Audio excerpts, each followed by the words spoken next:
Hey everyone, it's Jory. I'm so happy you tuned in to listen to the replay today with my conversation with Shaun Galvanos. He is the guy to give out relationship advice. And if you don't already, be sure to check him out on Instagram. He does great Q&As, gives so much straightforward wisdom, and I loved this conversation with Shaun. As you know, I've got plenty of links in the show notes that you might be interested in my Get Unstuck assessment, signing up for my Journey Forward method, which starts in just a little bit over a month. And of course, I still have just a few spots available for the women's retreat at Marival in Tucson at the end of September. I will be coming back with all brand new episodes starting in September. And in the meantime, I'm really hoping that you're loving these replays because these are not only the top downloaded episodes, but these are some of my absolute favorite conversations. Thanks so much for tuning in today, you guys, and take care and be well. Hi, and welcome to Journey Forward with Jory Rose, where you will gain insights, tools, and inspiration to get unstuck and live your best life. Jory is a licensed marriage and family therapist with a passion for helping people cultivate awareness and authenticity so they can show up fully in all aspects of their life. And now, here's Jory. Hey everyone, it's Jory Rose. I hope you're staying healthy, staying safe, and staying sane during our shelter in place as we're all home. To help support you through this journey that we are all on, I wanted to remind you that in my Journey Forward Facebook group, which you can go to the show notes to access the link, I am doing meditations 6 days a week, Monday, Tuesday, Thursday, Friday mornings at 8:45 a.m., Wednesdays and Sundays at 12:30. The Wednesday and Sundays are going to be longer, about 20 to 30 minutes, whereas the weekday mornings are about 5-minute meditations. Monday, Tuesday, Thursday evenings, and Friday evenings at 6 p.m. I'm going to be doing mindfulness tools in relation to how we can all cope and survive, and not just survive, but really grow during this time. And on Saturdays at 11 a.m., I will be doing a live Q&A. So please, anything I can be in support with you around, any tools coming from a mindset of mindfulness, meditation, mindset itself, therapy, all of this is where I can come in to really be a resource and support to you. So I hope that you find these extra resources valuable to you. And if anybody you know would appreciate joining in as well and joining our community, please invite them into the group. Again, those links are in the show notes. All right, be well and enjoy today's episode. Hi, and welcome back to Journey Forward with Jory Rose. I can't wait to talk to Shaun Galanos today, who I have to say I've been following on social media for a while and love his straightforward tips and tools for relationships. And I know he's going to provide some really fun and awesome witty wisdom today. So Shaun, welcome to the show. Please tell our listeners a little bit about yourself. First of all, thank you for having me here. It's an honor. And gosh, where do I start? My name's Shaun. I'm from Montreal, currently in Taos, New Mexico at the moment.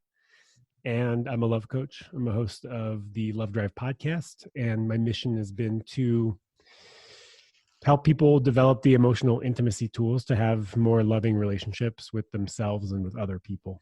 And that's that's it. Everyone listening, raise your hand if you want to have better relationships with your partner and emotional intimacy skills. I think there's not one person who is immune from having those challenges. So how did you get to become a love coach? What's your journey? Oh my God. It started 7 years ago or 6 years ago when I was driving a taxi cab in San Francisco. Okay. And I was broke. I was driving a cab. And my friend said, you should record your conversations with the passengers. And so I did. I put GoPros and lights, microphones in the cab. And I would talk to people. Yeah. And I always had this fascination for love, dating, sex, intimacy, relationships. So that's what we would talk about. And that's where the name The Love Drive came from. Okay. Now it's all making sense. Very literal. I'm not bright. It's just I was driving, talking about love. And I live in the Bay Area. I'm really bummed I never got into your cab. You know, the odds that you would get into my cab are pretty low. And I did that for 6 months. That's when I started doing videos on YouTube. and then transitioned out of driving a cab, worked as an erotic masseur for a year and a half in San Francisco. That's also a service that some people said they really wish they had had access to. They missed out on as well. And hold on, can you just pause there for a second? How did you you don't get want me to into just that? you don't want me to just gloss over that one? I'm like, but wait, I want to go back to that. An erotic masseur. Yeah, so happy ending massage for women. Nice. Yeah. Every good idea I've ever had has been someone else's idea. So my friend Hey, but at least recommended you're it. executing them. Who cares where the idea came from? Totally. I'm an executor. I'm a builder. I'm a generator. I have to stay busy. And I didn't want to drive a cab anymore. A friend said, "Hey, you'd be a great escort." And I was like, "Yeah, I'd be a great escort." I've always been promiscuous, sexually promiscuous, a lot of relationships, a lot of one night stands, a lot of fun sexual adventures, and started thinking about becoming an escort. And I was like, is that even possible? Is there a market for it? And turns out there isn't really a market for what they would call straight male companion, which is just, male escorts for female clients. Plenty of markets for male escorts for male clients and female escorts for male clients. Right. The female market wasn't available. There was no platform for it. There was no, back pages or all that kind of stuff. And so it just didn't make sense. But I had this idea, and I had some friends at the time, women who were erotic masseuses who provided happy ending massages for men. And I thought to myself, well, why can't I do that? That seems like an easier lower barrier to entry. So I got a massage table. I took some massage workshops, just regular massage, because I didn't want to hurt anybody. And then built a website and advertised myself as an erotic masseur, happy ending massage, sensual massage for women. Started building quite a clientele, successful business. What started off as sort of an experiment and was really fun turned into an opportunity for me to give love, touch, and attention to women. That's really what it turned into. And it was a beautiful experience. I did that for about a year and a half in San Francisco. And there was a lot of value to the service because a lot of my clients were widowed, divorced, or in sexless marriages, or weren't conventionally attractive. And so just lacking touch. Touch and attention and affection and love and intimacy. And that's what I was providing. Needed. I mean, we all need this. And yet I find that, as a therapist and, I work with a lot of couples, it's hard to give that touch when you often build resentments and you build frustrations. Like that touch can easily be something we withhold when it's often the thing we need most to heal or repair. It's often what often gets withheld so early on.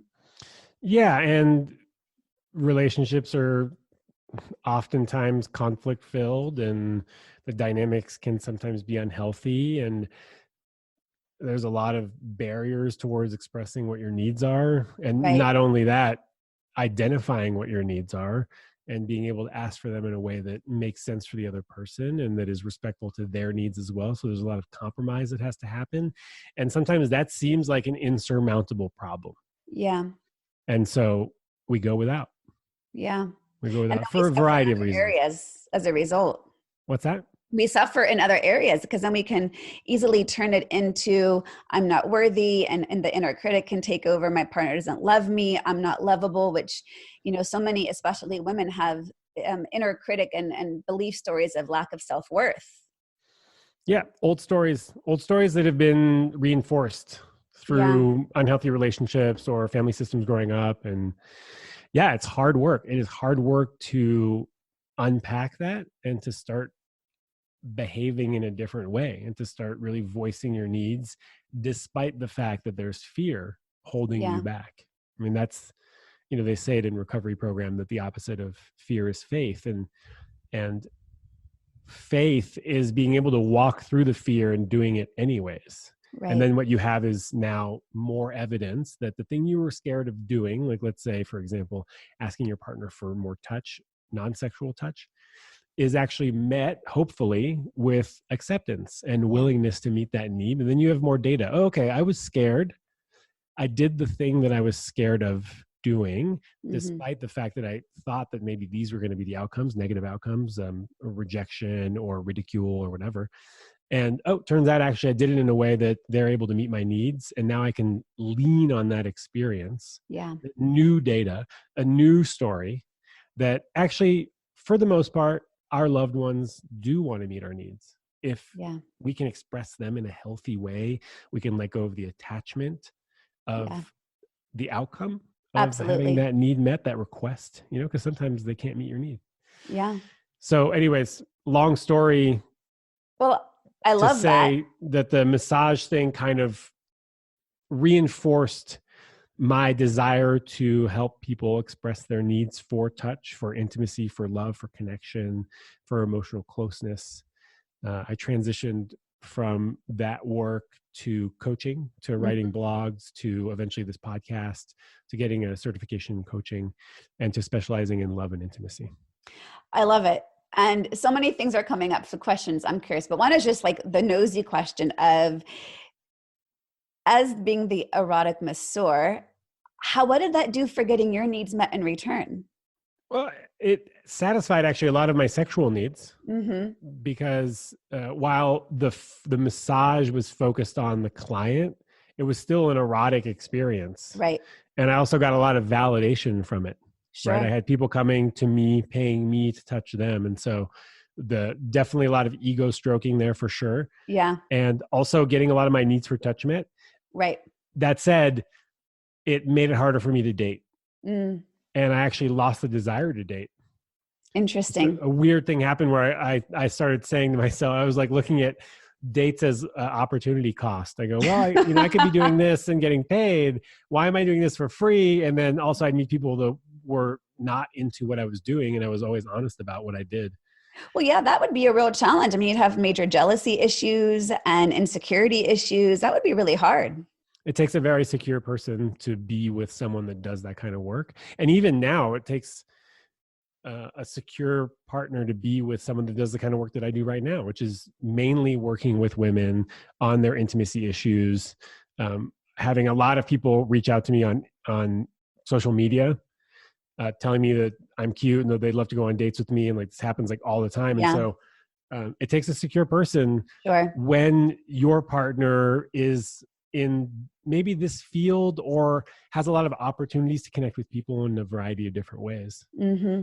So that was the nosy question of, what did that do for you? But the deeper question is, as a man, I'm really impressed and in awe of your ability to recognize what otherwise I would name as a deep level of emotional awareness of, not many men are socialized to have this level of awareness, this ability to communicate so effectively, so clearly, to see how needs come into play and that you can get your need met when it's communicated in a really compassionate or, in a way that your partner can hear you. So what's some of your journey that led to that emotional awareness?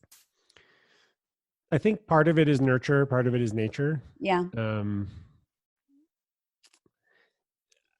That's an interesting question. It's kind of challenging to answer. Part of me wants to say this is kind of just who I am. Yeah. And also that's not very helpful. Yeah. Because that's not really true. I've struggled a lot with drug and alcohol abuse. And I've been sober and in recovery for over 11 years. And I started early. I started when I was 15. And I think that there was probably a genetic predisposition to addiction. And I have a very addictive personality. When I like something, I do it all the time. And if I like a song, I'll just listen to it until I'm fucking sick of it. Yeah. So there's a disposition there. Also, there's this idea that I was just really uncomfortable with life. And I've always had a lot of emotions and no outlet. I didn't know how to express them, how to deal with them in healthy ways. And so I turned to drugs and alcohol. Yeah. I think in my environment growing up, I didn't have a lot of experience or exposure to people who dealt with their emotions in healthy ways, and also who had the ability to describe what was going on in their emotional body in a wide range. Yeah. I think what I saw growing up was a very narrow range of either you're fine or you're fucking, blowing up and you're off the handle. So I modeled that to a certain degree.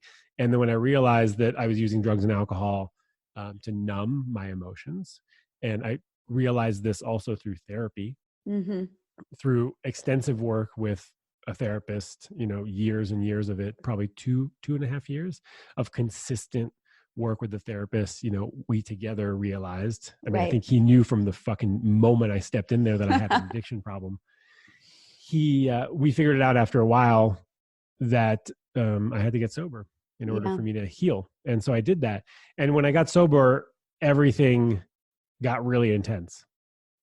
Well, sure, all of the defenses you had against sitting with what you were experiencing were now stripped away. So I imagine it left you no opportunity but to sit with what you were experiencing and Just decide either, okay, I can learn to sit with this and get comfortable with this and be curious about this, or I could find a different way to defend against it. I mean, that's, one of two sure. paths people are going to take.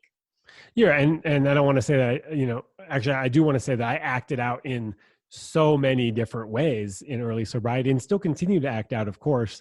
And, like they say, the longer you stay sober, the narrower the beam, right? So it becomes sort of like a tightrope where it just, I know what is acting out and what isn't. Yeah. And so I have access to more tools that I can use. And I also know when I'm off the beam, when Yeah. I'm not using those tools. So it's been a long road. It's been a really, really long road, but I also think that I was predisposed as sort of an emotional, like very sensitive person. Yeah. And if you believe in more esoteric stuff, a lot of my chart, kind of indicates that I'm predisposed to being really emotional. And so I've just had to deal with that. And the more I name what's going on for me, the easier it is. Yeah.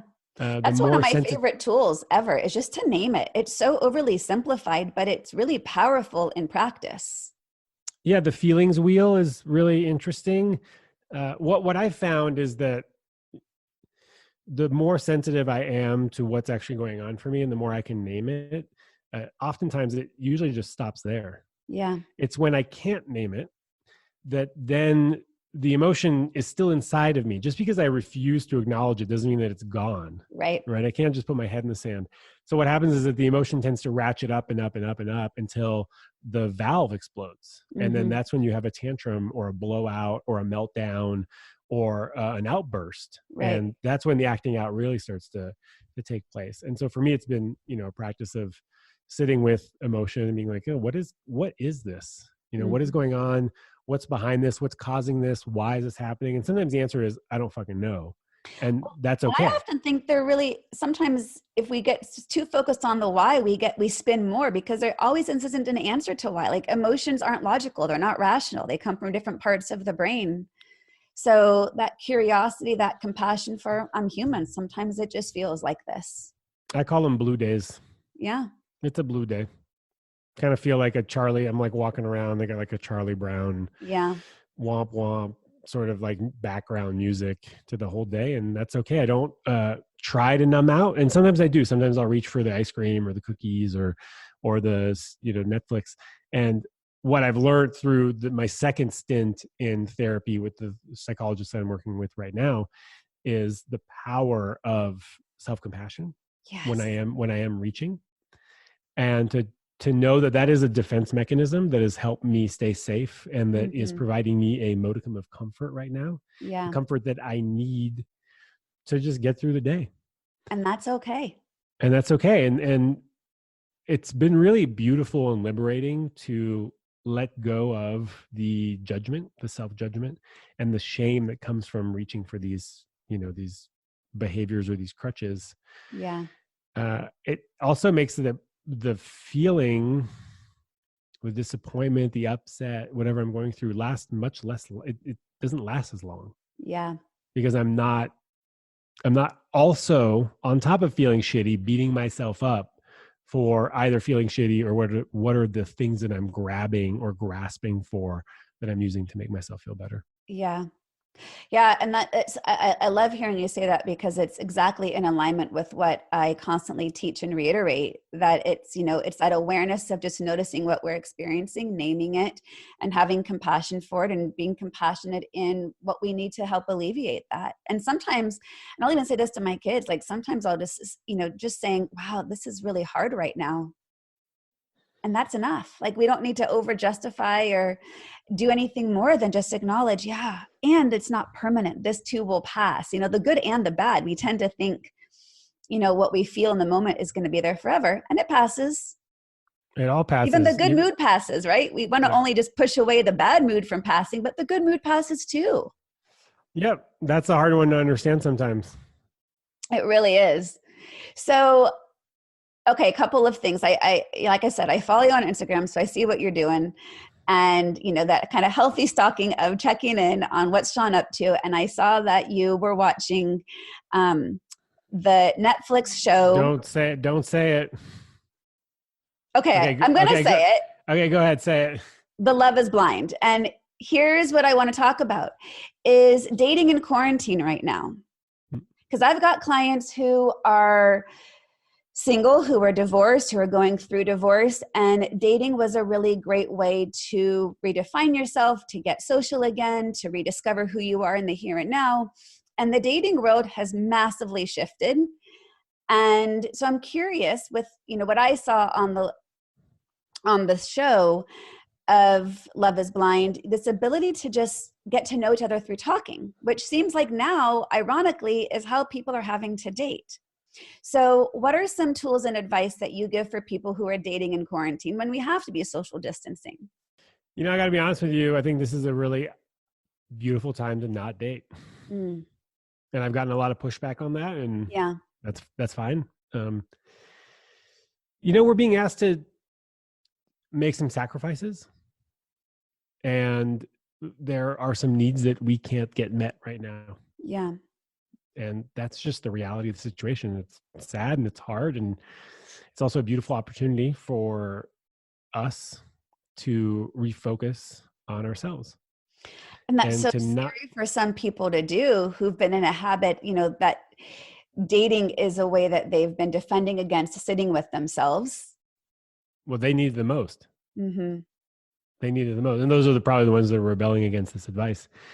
And, one of my favorite pieces of advice is don't do anything you don't want to do. So if what I say doesn't resonate with you, right, awesome. Don't listen to me. It's totally fine. Wisdom is experience. It is not taught. So if you have to go and do the thing for you to have the experience, if you have to touch the burner, the hot stove 10 times to realize that it's hot, cool, go ahead. For others that resonate with this message, I think it's a beautiful opportunity to not date and to turn off the apps, delete the apps, and spend time getting to know yourself. If you're the type of person that already knows yourself and wants to connect with people online in a time when we don't really know when we can actually meet people, okay, that's fine. To me, that sounds like a little bit of a waste of time. Mm-hmm. If you want the distraction, okay, that's fine. Do it. If you genuinely are looking for connection, okay, you can still do that. I think there are people out there that are looking for genuine connection. Most of my audience is women. Mm-hmm.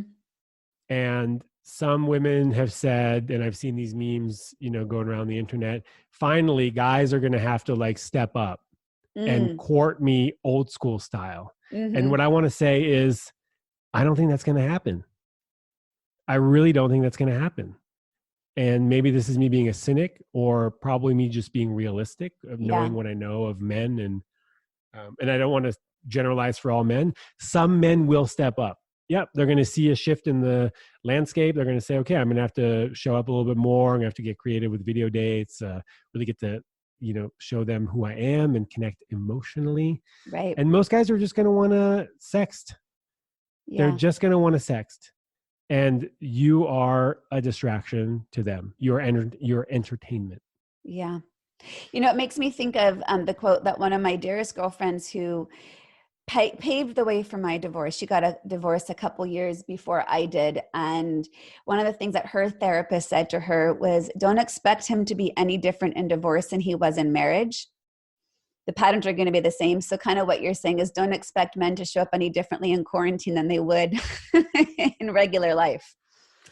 Yeah, it's a beautiful point. And also you can have the most fantastic time on video dates and phone dates and texting, and you meet in person and it's just not there. Yeah. It's just not there. The connection that you thought was there isn't there in person. That's not to say that it can't happen. I've heard it happen. I've heard of pen pals falling in love and, Right. all sorts of long distance stuff. When we finally met, oh my God, it was even better than we thought. Of course, there are anecdotal evidence that you can find for whatever you want to justify. Right. And Yeah. in my experience, every time I've been really, really excited about somebody and we've like texted and it's been on fire and we've been witty and sexy and my God, we have so much in common that we're talking on the phone. It's even more connected. And we meet in person and it's just flat. It's flat because chemistry, which I can't explain, attraction, which I can't explain, pheromones, hormones, attachment wounds, triggers, all the shit that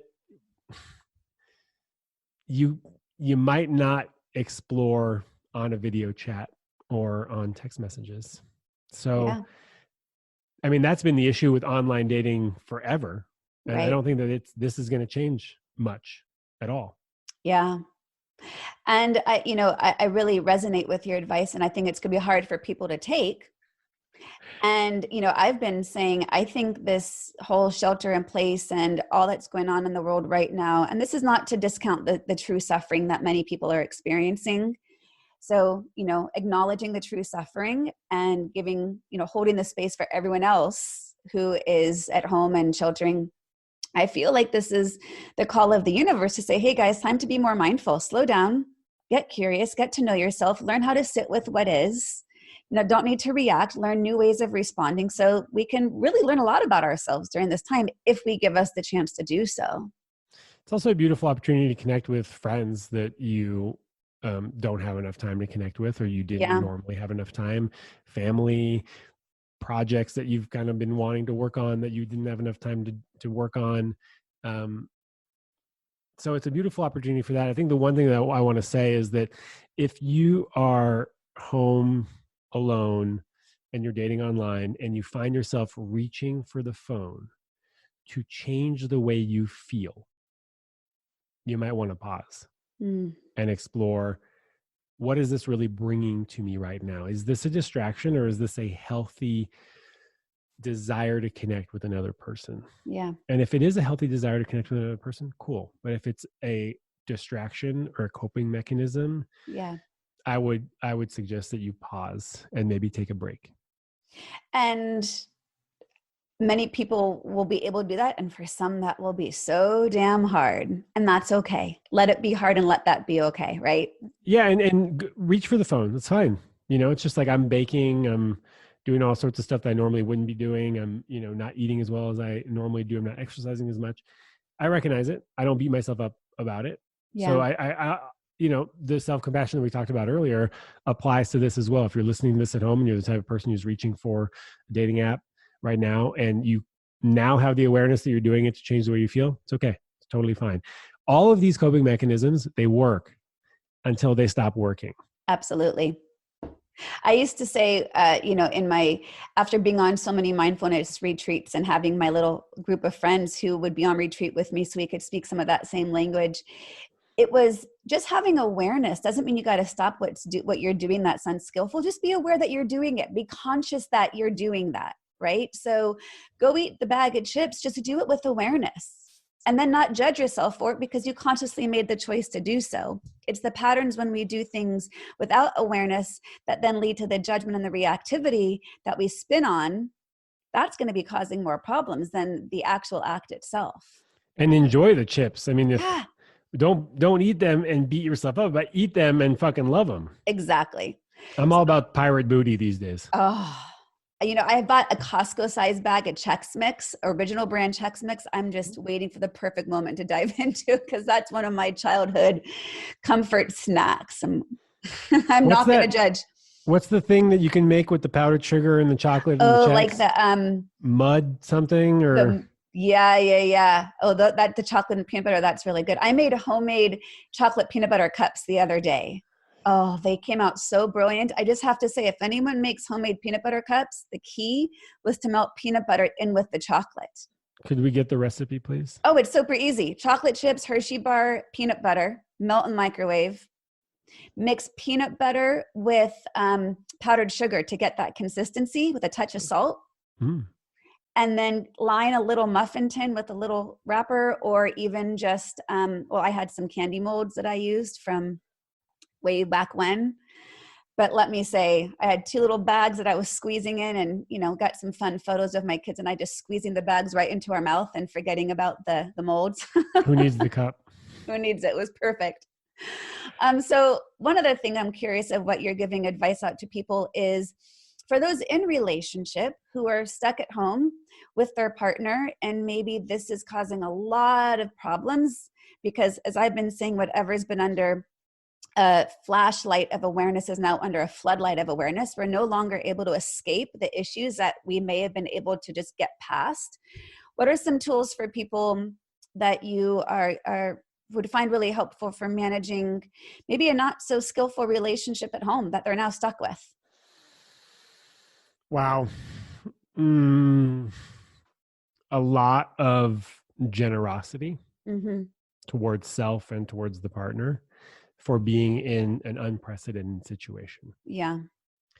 I think we're probably finding a lot of people with just feeling overwhelmed. Yeah. With how much time, how much closeness that they're just not used to is being spent at home with the kids, the work, right? 2 jobs sometimes. So a lot of generosity, first of all. Yeah. That this is the new situation. We're just now learning how to deal with it. Number 2 would be, I mean, this is really tough to counsel because a lot of people don't have the skills. And I'm teaching a workshop on this right now, healthy communication workshop, tools for all relationships. It's really going to come down to, okay, what is my need? Yeah. Is it a need for space? Is it a need for closeness? Is it a need for clarity? Is it a need for emotional connection? Is it a need to feel heard? Is it a need for my partner not to interrupt me when I'm talking? So finding what is the need, and what's more important than the need is how can you meet that need? Yeah. So when I say I need space, that might mean something different for me than it does for you. So really getting clear on what is space. Oh, well, space for me is actually, I need an hour after work to decompress. Yeah. And for us not to connect for a while. And I'm just going to go and do some stuff on my own. That's when I say space, that's what I mean. Well, I think that's really important to clarify because we could have different definitions of those things. Oh, right. We absolutely do, actually. Yeah. I mean, shared meaning is it's not shared until it is. Right. My mom used to tell this joke as a kid when I was growing up that took a while for me to actually understand the true impact of it. But, the surgeon in the middle of surgery who says, oops. And the surgeon assistant says, I know what I mean when I say oops. What do you mean when you say oops? Like, oh, I lost the scalpel, or I forgot to pick up my dry cleaning. 2 very different definitions. And until we clarify that, we could be interpreting someone else's message in a completely wrong way. Yeah, I think the easiest way for people to use this at home is for when your partner says, hey, I'd really like this, or I need this. You could say, when you say space, what do you mean by that? Yeah. That's it. And just clarifying. And I'll be honest, I talk a lot about, and I'm very open to my own relationship. And I have to say, I don't live with my partner. It's my fiance, but we don't live together. So I joke, I share custody of him, like with my kids. when they're not here, he's here. But and he's a psychologist, so we're both in the field. We do this work together, in fact. And yet, just because we have the tools doesn't always mean it's easy to execute, because we're still human and our emotions are real and our patterns and attachment styles are different. And one of the challenges that we experience is if we've got any discomfort in the relationship or challenge, our needs are pretty opposite. His need for space is to be alone, and I need connection. And so part of the challenge is, how do we compromise when each other's needs are on opposite ends of the spectrum in that moment? Because when he says, I need space, my old story, which I'm working on, but it still pops up every now and then, turns to, well, that's abandonment. And I try to get really curious and compassionate when that comes up. But I highlight this because we can ask for our needs, but sometimes in giving our partner our needs or asking for our own need to be met can cause some different levels of problems. Absolutely. I mean, your need is not uh, mutually exclusive. Right. So you can have a need that conflicts their need. And Yeah. then there's a conversation that has to happen. When I say I need space, really, I just need an hour. And when you say you need connection, can we do that in an hour? Right. So there Right. has to be compromise. Right. Absolutely. When we talk about partnership, I was just saying this earlier, partnership is two people or more coming together with a common goal. So if the common goal is to continue to grow together, well, then there has to be some compromise. Yeah. And sometimes your need will directly go against the need of another. And then we need to figure out, okay, how important is this need? What are a variety of different ways that I can get this need met outside of the relationship? Or what are ways that my partner can meet this need? Let's get creative here. Mm-hmm. That would maybe half meet the need, which is better than not at all. Right. And I was talking to Elizabeth Earnshaw about this on an episode of my podcast on talking about your needs. And when there's a need, it can be met by your partner. And if there's resistance, then you can get creative about different ways of having that need met. You can accept that that need will not be met temporarily. It could eventually later down the road. Or you can take care of yourself, remove yourself from that situation if it's indeed a deal breaker. Yeah. And that's a bitter pill to swallow. I understand. And sometimes you're in a relationship, it's a long-term relationship. You've got kids, you live together, you've got mortgages, you got a second home. Yeah, those are all barriers to you exiting that relationship. And sometimes exiting the relationship is the thing that you need. Yeah. Sometimes we sacrifice what we really want because we're getting some of those needs met in this relationship. And sometimes we think that's the best that we can do. Yeah. Well, and to the root of that, I always work with clients on how can you begin to fill your own need, because there might be, again, an attachment style or old story or old trauma that's preventing you from even receiving the need, even if your partner is giving it. And I think it's always a good practice to be able to give that self-love and that self-acceptance and that self-compassion to start to honor your own needs. It might make it so you don't have to rely on your partner so much. And the partners become more augmenting of our own whole self. And I know it sounds cheesy to say you don't complete me in partnerships. It's never that, clean cut of a line, but it's, sometimes I've seen with my clients, the partner can be giving the need that the person has asked for and they don't recognize it or they can't receive it. Yeah, that's a tough one. I mean, that goes down to the root. And it's less about me saying this and finding the exact right language to get these needs met. And, probably goes down to the fear of inadequacy. Yeah. Of not being enough, of not being worthy of having these needs. Yeah, that story of self-worth is a big one for many women especially. Yeah. And also, I just want to highlight, breaking up should be sort of the last resort. Yeah. There's a variety of different ways for you to figure this stuff out. And I know some of them aren't accessible to everybody, like therapy or couples counseling. And I would argue that it is our number one job to get our needs met in a variety of different ways. Yeah. In as many different ways as possible, so that we don't place an undue burden on our partner. Yeah. And that's tough. That's tough because people expect that their partner is going to meet most of their needs. And that is unreasonable and inappropriate in a full-time job. Yeah. And right now, this is where the creativity really has to come in, because the ability to meet those needs elsewhere are being limited. Absolutely. I can't go out to the gym. I can't go to my yoga class. I can't go to a concert. I can't have girls' night out or Taco Tuesday with the friends, so it's really a time to get, like you said, creative. And what does it look like? Yeah, it might look like an hour of you spending an hour in your room doing yoga. Yeah. That would be self-care. That would be what the space that I need so that I can come and be more ready for connection with you. Yeah. Or, Taco Tuesday Zoom call doesn't really have the same oomph to it. effect. No, Yeah. it doesn't. And yeah, we're in a very particular scenario. Yeah. And hopefully this is an opportunity for us to get clear on what it is that we need, and for Yeah. us to find a variety of different ways of getting those needs met, and for coming up with a language that is soft and gentle yet direct Yeah. on how we can make those requests, and also on letting go of the outcome Yeah. of That non-attachment's huge. it's the probably one of the biggest pieces Yeah. of my happiness is letting go of what I think it's going to look like or what it should look like or what I deserve, Mm-hmm. and just learning to show Deserve up. is an interesting word. Yeah, tell me more.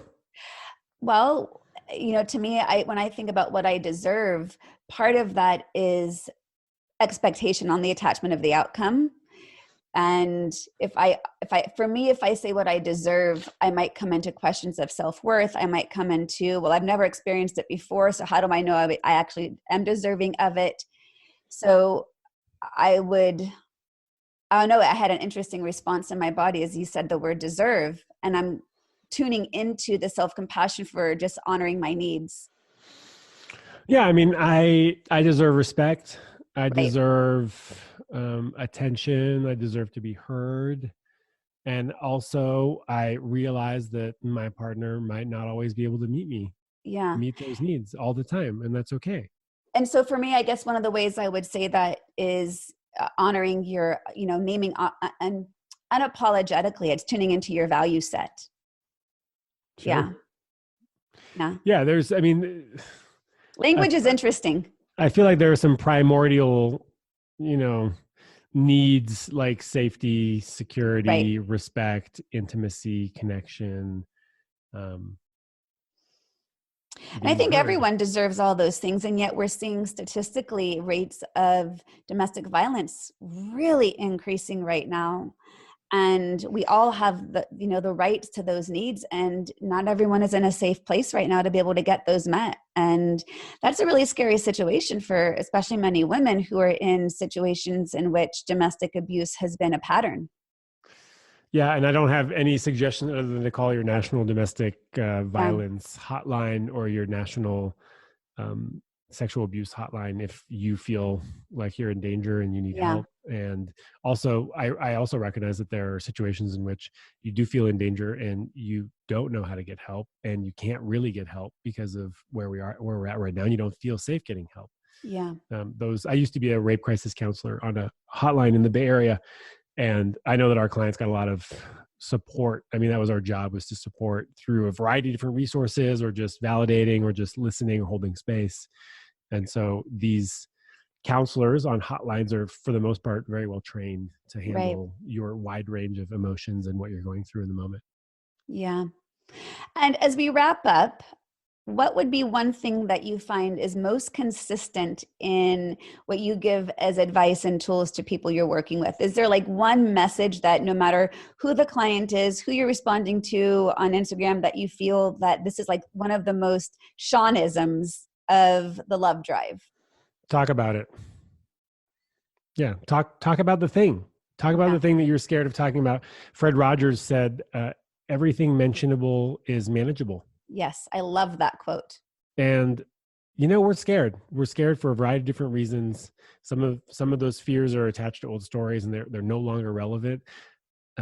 It's worth having the conversation. It's worth even having it if it's going to come out sideways. Yeah. It's worth having it if it's not perfect. I would rather you try and get it wrong than not try at all. Yeah. My clients, the people that are in my healthy communication workshop right now, are having phenomenal results asking for what they want. Yeah. And by just saying, hey, I'd love it if we could talk one more time per week. Yeah. That would really make me feel good. I'd feel much closer. Or I would love it if you didn't interrupt me when I was talking. It would make me feel more heard and more respected in this relationship. I love that. And one of the things I love, one of the ways I'll guide clients into do that is that John Gottman approach of the softened startup of, hey, can you let me know when a good time to talk about this would be? Because sometimes we catch our partners off guard and they're not in a space to hear us. And so the conversation will stay sideways. And yeah, it's very vulnerable to bring up what you want to talk about, especially if you've had a pattern of rejection or judgment on voicing your needs or voicing your concerns. Yeah, I think it's important not to ambush your partner in potentially sensitive and difficult, challenging conversation. I often just tell people to say, hey, I'd love to sit down with you this weekend to talk about our relationship. I have some thoughts, and is that something that you're available for? Yeah. And if so, when? Or I'd love for us to find an hour to connect on our physical intimacy and our sex life. Yeah. Got some things I want to talk about. It's not bad. I just want to talk to you about it. Are you available for that? Yeah. I love that question. Are you available for that? Well, the problem with that question is when they say no, you either have to reiterate the importance of the request or you have to accept it. Mm-hmm. Sometimes people aren't available for it, and that's okay. Well, and that's giving you really important information. Well, which is why people don't usually ask. The thing that they're asking about is because they're scared of getting the answer that they don't want. And that goes back to letting go of outcome. Yeah. Yeah. When I first started dating John, I played this little game in my own head that I found a really helpful way. And it wasn't like a dating game playing like mind game. It was just what I needed to do for myself. But if I named it as a game, I had an easier time having that non-attachment to the outcome. And it was, let me just see what happens if I actually say how I feel.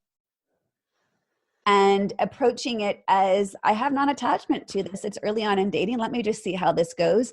But what it did was it set a foundation for communication. And it shifted everything. It's just so powerful. I mean, level 2 of that is go to what's the worst case scenario? Mm-hmm. Oh, it's no. Okay. Well, then what am I going to do? Yeah. But I don't even go there because I just want to be surprised by my partner's reaction. Yeah. And I want to wear life like a loose fitting sweater. That's one of my favorite mentor quotes. I love that. Yeah. Just flow with it. And, sometimes it's not going to go your way, and that's life. Shaun, I really appreciate all the wisdom you've shared. I love your story. And so tell people how they can find you and what's the best way to connect. Instagram at The Love Drive or thelovedrive.com are the two best ways. On Instagram, I do free love advice in my stories. So you can ask a question and I'll do my best to answer it. My podcast comes out every Tuesday. It's been pretty consistent for the last 2.5 years. Great. And I'm currently hosting the Healthy Communication Workshop, Tools for All Relationships, where I teach people how to speak up for themselves without pushing people away, how to say no with love, and how to set healthy boundaries. And that workshop is available on the website, and it's actually happening right now, but it'll be available as a pre-recorded download. Perfect. And that includes access to the Lovebird Club, which is my private community for lovebirds that value trust, love, and intimacy. I love it. Thank you so much for the work you're bringing to the world. Relationships are desperately in need of greater tools. I often say people have really good intentions, but not always the best execution. And, so any of us that can give some tools for guidance along the way, I think it's everyone is, like I said, not immune from having these challenges. So we all need those reminders, whether they're brand new or they're just reminders. I really love your straightforward approach and practical wisdom, and really rooted in a place from caring. And that comes through in what I see, the work you're bringing. So thanks again for the work you're sharing and for coming on today. And we'll have all of Shaun's links in the show notes so you guys can access the Love Drive and check out his wisdom that he shares. And Shaun, I hope you stay healthy and stay safe and stay sane being at home. And it was great to connect with you. Thank you so much for this beautiful conversation. To continue your journey forward, find Jory Rose on Facebook and Instagram to become part of her growing community. You can also gain access to her meditations, books, online classes, or to sign up for an upcoming retreat. Visit her at joryrose.com. That's JOREEROSE.com.